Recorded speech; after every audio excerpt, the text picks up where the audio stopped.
यानंतर एक breaking news आहे। धनंजय मुंडेंना माझगाव सत्र न्यायालयाने धक्का दिलेला आहे। माझगाव सत्र न्यायालयाचा निकाल करुणा मुंडेंच्या बाजूने आलेला आहे।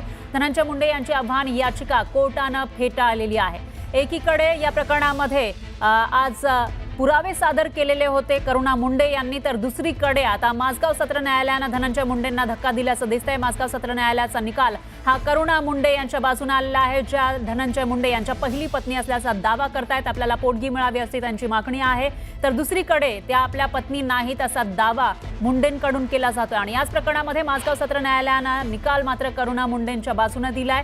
धनंजय मुंडेंची आव्हान याचिका कोर्टाने फेटाळली। आणि याविषयी अधिक माहितीसाठी आपल्या प्रतिनिधी प्रणाली कापसे आपल्या सोबत आहेत। प्रणाली, काय सांगाल, माझगाव सत्र न्यायालयाने नेमका काय निकाल दिलेला आहे या प्रकरणात? आज खरं तर या प्रकरणामध्ये सकाळच्या वेळेला आर्ग्युमेंट झालेले आहेत। दोन्ही वकील, धनंजय मुंडे यांचे वकील आणि त्याचबरोबर करुणा शर्मा यांचे वकील। तर हा जो निकाल आहे हा करुणा शर्मा यांच्या बाजूने लागलेला आपल्याला बघायला मिळतं। करुणा शर्मा यांची जी याचिका यांना जी बॉम्बे बांद्रा सत्र न्यायालयाने जो निर्णय दिलेला होता तो निर्णय जसाचा तसा ठेवण्यात आलाय। त्याला आव्हान देणारी जी याचिका होती ती याचिका ही फेटाळून लावण्यात आलेली आहे। 2 लाखाची पोटगी देण्याचं हे बांद्रा कोर्टाने सांगितलेलं होतं धनंजय मुंडे यांना, आणि त्यालाच आव्हान देणारी याचिका दाखल करण्यात आलेली होती। आज माझगाव कोर्टाने सुद्धा पुन्हा एकदा करुणा शर्मा यांच्या बाजूने निकाल दिलेला आपल्याला बघायला मिळतो आहे। आणि त्यामुळे कुठेतरी धनंजय मुंडे यांच्या अडचणीत वाढ झालेली आहे। परंतु मगाशी जेव्हा आम्ही धनंजय मुंडे यांच्या वकिलांशी संवाद साधला तेव्हा त्यांचं असं म्हणणं होतं की जो काही निर्णय लागेल, जर तो निर्णय त्यांच्या विरोधात गेला तर त्यासाठी ते हे देणार आहे, वरच्या कोर्टामध्ये ते अपील करतील। त्यानुसार हा जो निर्णय आहे हा धनंजय मुंडे यांच्या विरोधात गेलेला असल्यामुळे धनंजय मुंडे हे आता कदाचित वरच्या कोर्टात जातील।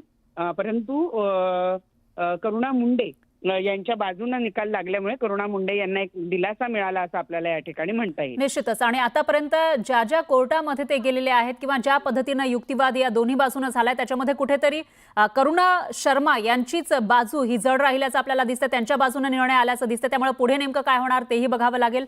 धन्यवाद प्रणाली, तुम्ही दिलेल्या या सविस्तर माहितीसाठी।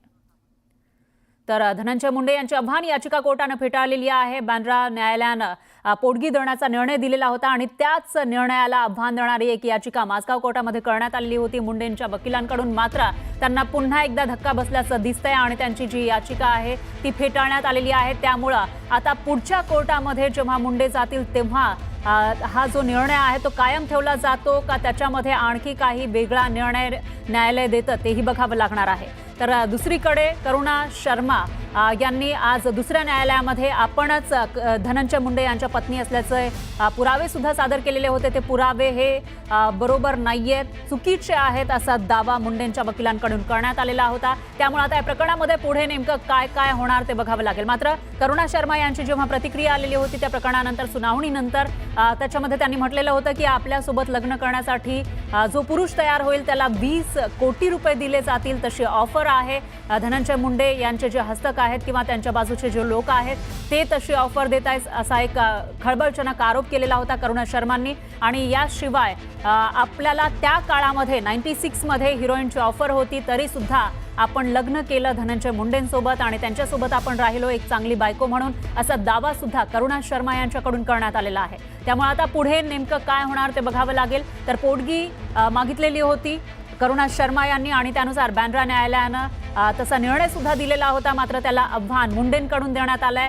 पण ही आव्हान याचिका कोर्टाने फेटाळलेली आहे। त्यामुळे पुढच्या न्यायालयामध्ये या प्रकरणात नेमकं काय होतं तेही बघावं लागेल।